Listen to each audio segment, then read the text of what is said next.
আপনারা মাননীয় সংসদ সদস্য আপনারা বসেন দয়া করে। মাননীয় স্পিকার বসেন দয়া করে, বসেন। মাননীয় স্বরাষ্ট্রমন্ত্রী মাননীয় স্পিকার, আপনি I আপনার seek your বক্তব্য শেষ protection. করুন। মাননীয় স্বরাষ্ট্রমন্ত্রী দয়া করে আপনি আপনার আসনে বসুন মেহরবানি করে। মাননীয় সদস্য, এটা তো culture মাননীয় হতে পারে না। সদস্যবৃন্দ আপনারা আপনি বসুন। ওনাদেরকে মাননীয় vote দিবেন। স্বরাষ্ট্রমন্ত্রী আপনিও আমরা বসুন। চাই না যে এখানে আমার কোনো ডিসিশন কেউ অলরেডি হ্যাজ বিন কিন্তু প্রনাউন্সড। আপনাকে তো কারেকশন করে দিতে হবে মাননীয় স্পিকার। স্বরাষ্ট্রমন্ত্রী আপনি মাই ডিসিশন কথা অলরেডি বলতে হ্যাজ না বিন দিলে প্রনাউন্সড। আমরা মাননীয় মেম্বার এই আপনারা সমস্ত বসুন। আমরা চাচ্ছি আগে সংসদটা মুলতবি করে আলোচনায় যান আপনি, তারপরে এই সমস্ত বিষয়ে আমরা পার্টিসিপেট করব। ধন্যবাদ মাননীয় বিরোধী দলের নেতা। মাননীয় স্বরাষ্ট্রমন্ত্রী আপনি যদি মঙ্গলবারের কারেকশন আলোচনার আপনাকে সাথে করতে হবে, সম্মতি মাননীয় প্রকাশ স্পিকার। করেন দয়া করে আপনি বসুন। আলোচনা যদি নির্ধারণ করতে চান তাহলে আপনাকে নোটিশটা একটু সংশোধন করে নিতে হবে। মাননীয় বিরোধী দলীয় নেতা আপনার অসমাপ্ত বিবৃতি সম্পন্ন করবেন দয়া করে।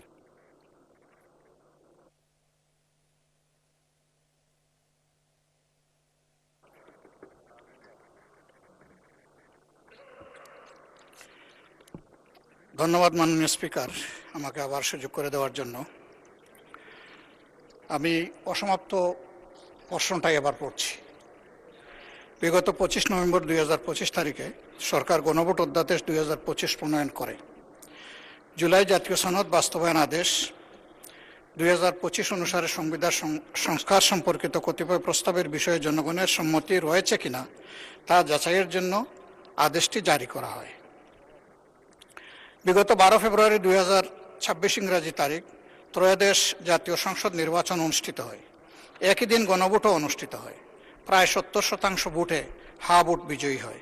জনগণ জুলাই জাতীয় সনদ সংবিধান সংস্কার বাস্তবায়ন আদেশ 2025 ও জুলাই জাতীয় সনদে লিপিবদ্ধ সংবিধান সংস্কার সম্পর্কিত প্রস্তাবের পক্ষে তাদের রায় প্রদান করেন। গণভোটে হা ভোট নিরঙ্কুশ বিজয়ের ফলে ত্রয়োদশ জাতীয় নির্বাচনে নির্বাচিত সংসদ সদস্যগণ দুটি শপথ পাঠ করতে আইনানুগভাবে বাধ্য। বাংলাদেশ নির্বাচন কমিশন ত্রয়োদশ জাতীয় সংসদ নির্বাচনে নির্বাচিত মাননীয় সংসদ সদস্যদের 17 ফেব্রুয়ারি 2026 ইংরাজি তারিখে সংসদ সদস্য ও সংবিধান সংস্কার পরিষদের সদস্য হিসাবে শপথ গ্রহণের জন্য অনুরোধ জানান। উক্ত শপথ গ্রহণ অনুষ্ঠানে বিএনপি নেতৃত্বাধীন জোটের মাননীয় সংসদ সদস্যগণ সংবিধান সংস্কার পরিষদের সদস্য হিসাবে শপথ গ্রহণ করেননি।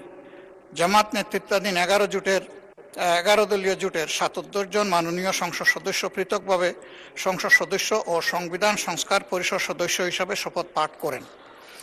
জুলাই জাতীয় সনদ বাস্তবায়ন আদেশ 2025-এর অনুচ্ছেদ 10 অনুযায়ী সংসদ নির্বাচনের ফল ঘোষিত হওয়ার 30 পঞ্জিকা দিবসের মধ্যে যে পদ্ধতিতে জাতীয় সংসদের প্রথম অধিবেশন আহ্বান করা হবে অনুরূপ পদ্ধতিতে পরিষদের প্রথম অধিবেশন সংস্কার পরিষদের প্রথম অধিবেশন আহ্বানের বিধান থাকলেও এখন পর্যন্ত তা করা হয়নি। জাতির প্রত্যাশাকে পাশ কাটিয়ে এ ধরনের অচলাবস্থা সৃষ্টি করা কখনো কাম্য নয়। এমতাবস্থায় জনগুরুত্বপূর্ণ বিষয় হিসাবে জুলাই জাতীয় সনদ সংবিধান সংস্কার বাস্তবায়ন আদেশ 2025 এবং সংবিধান সংস্কার পরিষদ অধিবেশন সংক্রান্ত আলোচনার জন্য মাননীয় স্পিকারের প্রতি সংসদ মুলতবি প্রস্তাব উত্থাপন করছি। আমার প্রস্তাব হচ্ছে সংসদ মুলতবি করে এই বিষয়ে আলোচনায় দেওয়া হোক।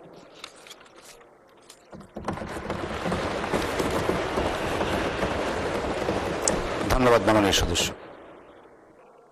মাননীয় বিরোধী দলীয় নেতাকে সংশোধিত নোটিশ আবার দিতেও বলতে পারেন, আপনার রাইট আছে। You are milord of the house, অভিভাবক, ইউ ক্যান ইন্টারপ্রিট। এই পার্লামেন্টে আপনি সব কিছু সংশোধন করতে পারবেন। সেই হিসেবে যদি আপনি এখতিয়ার প্রকাশ করেন, প্রয়োগ করেন, তাহলে উনি আবার নোটিশ প্রদান করতেও পারে, অথবা আপনি সংশোধিত আকারে নিতে পারেন। এখানে পার্লামেন্টের অনেক অফিসার্স আছেন, লেজিসলেটিভ উইংয়ের আছেন, আপনারা হয়তো এটা দৃষ্টি আকর্ষণ করতে পারতেন। মাননীয় স্পিকারের নোটিশটা দেয়া হয়েছে জরুরি জনগুরুত্বপূর্ণ বিষয়ে সাম্প্রতিক, সেটা আসবে 68-এ, এবং সেখানে আপনি আলোচনা করার সুযোগ দিতে পারবেন আধা ঘন্টা যদি আপনি প্লিজড হন।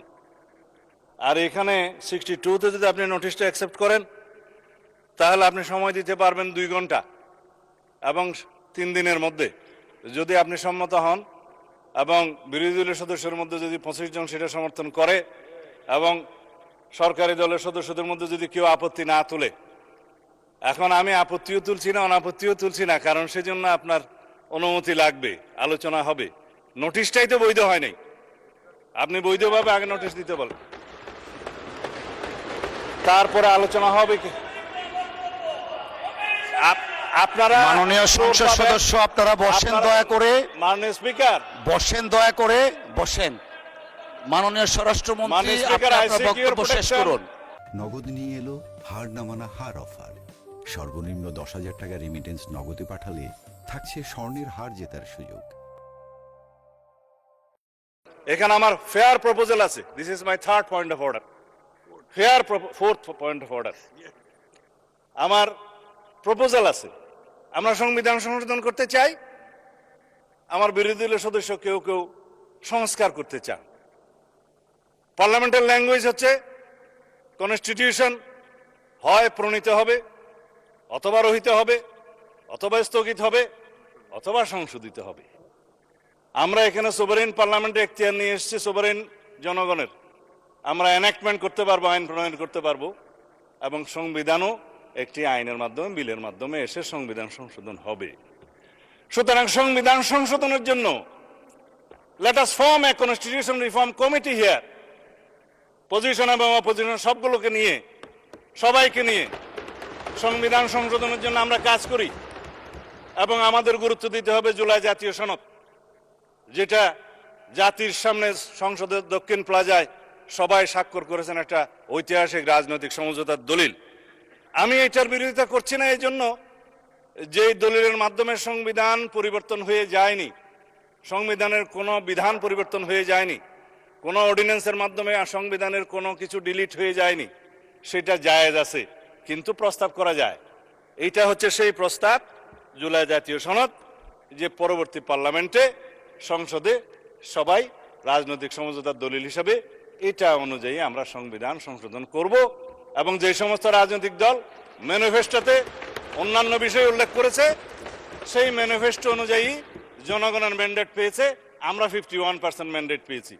আমরা সেই মতো আমাদের ইশতেহারে উল্লেখিত অন্যান্য বিষয়গুলো যেগুলো সংবিধানকে টাচ করবে সেখানে এগুলো আনতে পারবো, এবং অন্যান্য বিষয়গুলো হয়তো আইন কানুন পাশ করে করা যাবে।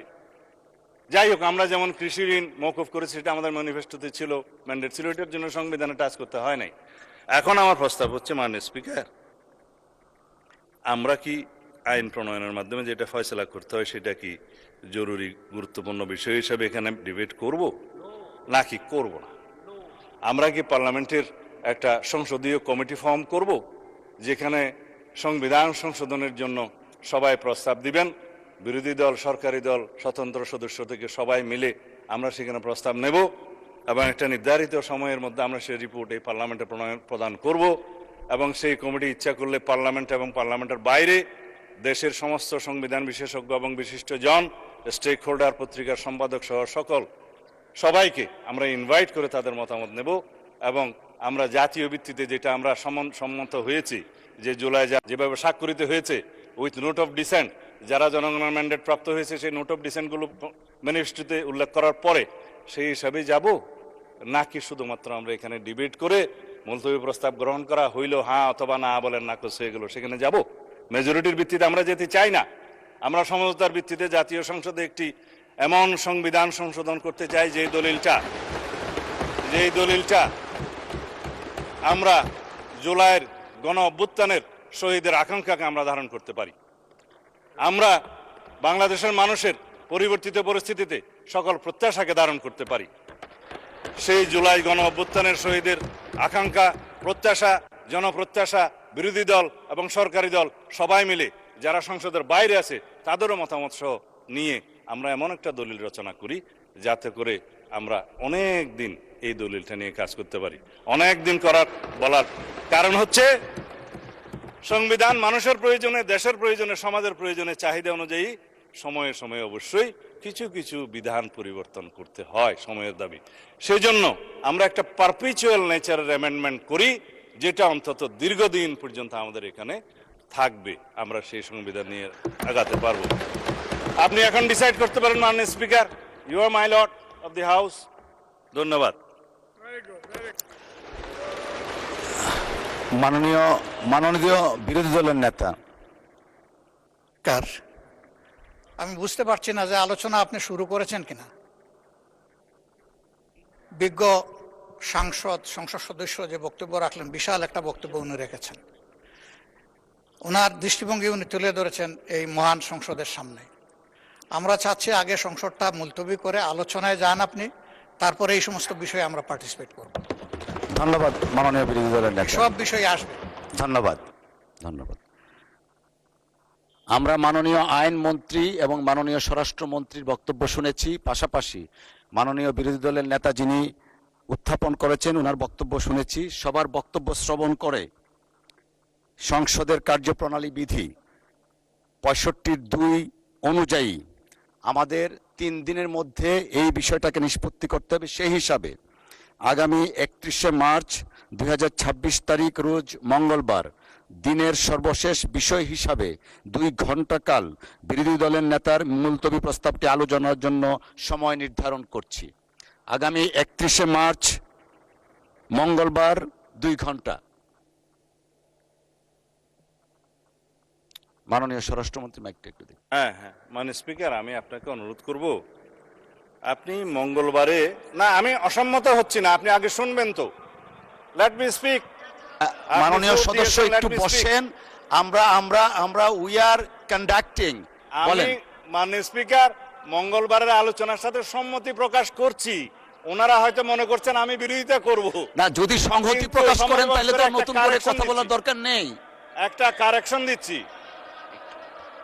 মাননীয় স্বরাষ্ট্রমন্ত্রী, আপনি যদি মঙ্গলবারের আলোচনার সাথে সম্মতি প্রকাশ করেন দয়া করে বসুন। আলোচনা যদি নির্ধারণ করতে চান তাহলে আপনাকে নোটিশটা একটু সংশোধন করে নিতে হবে, এটাই আমার বক্তব্য। মাননীয় স্বরাষ্ট্রমন্ত্রী, মাননীয় স্পিকার, আপনি এই বিধিতে মাননীয় সদস্য আপনারা বসুন। সেটা আপনি আগে সংশোধন করেন। মাননীয় সদস্যবৃন্দ আপনারা বসুন। মাননীয় স্বরাষ্ট্রমন্ত্রী আপনিও বসুন। আমার ডিসিশন অলরেডি হ্যাজ বিন প্রনাউন্সড। আপনাকে তো কারেকশন করে দিতে হবে। মাননীয় স্বরাষ্ট্রমন্ত্রী, my decision already has been প্রনাউন্সড। মাননীয় মেম্বার আপনারা বসুন। আমরা পরবর্তী কার্যসূচিতে যাচ্ছি। আপনারা বসুন, দয়া করে আপনারা বসুন। মাননীয় স্বরাষ্ট্রমন্ত্রী আপনি বসুন। মাননীয় সংসদ সদস্যগণ আপনারা বসুন। My decision has been pronounced. 31শে মার্চ নির্ধারণ করা হয়েছে। সর্বশেষ আলোচনার জন্য 2 ঘণ্টা সময় থাকবে। ধন্যবাদ আপনাদেরকে, ধন্যবাদ।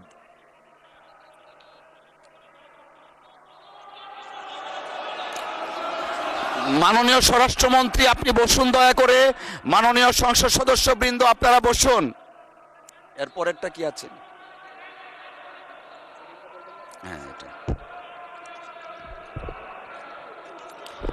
মাননীয় বিরোধী দলের নেতা, আমরা অলরেডি জানিয়ে দিয়েছি 31শে মার্চ অনুষ্ঠিত হচ্ছে। দয়া করে বসেন, আমরা পরবর্তী কার্যপ্রণালীতে যেতে চাচ্ছি। মাননীয় বিরোধী দলের নেতার মাইকটা একটু দেখি। না, আমি বলছিলাম যে আপনি রুলিং দেওয়ার পরে এই বিষয়ের উপরে আর কোনো কথা চলে না। ধন্যবাদ, ধন্যবাদ মাননীয় বিরোধী দলের নেতা, আপনি দয়া করে বসুন। আমি আবারও উল্লেখ করছি, আগামী 31শে মার্চ রোজ মঙ্গলবার দিনের সর্বশেষ বিষয় হিসাবে 2 ঘণ্টা কাল বিরোধী দলের নেতার মুলতবি প্রস্তাবটি আলোচনার জন্য সময় নির্ধারণ করা হলো। ধন্যবাদ।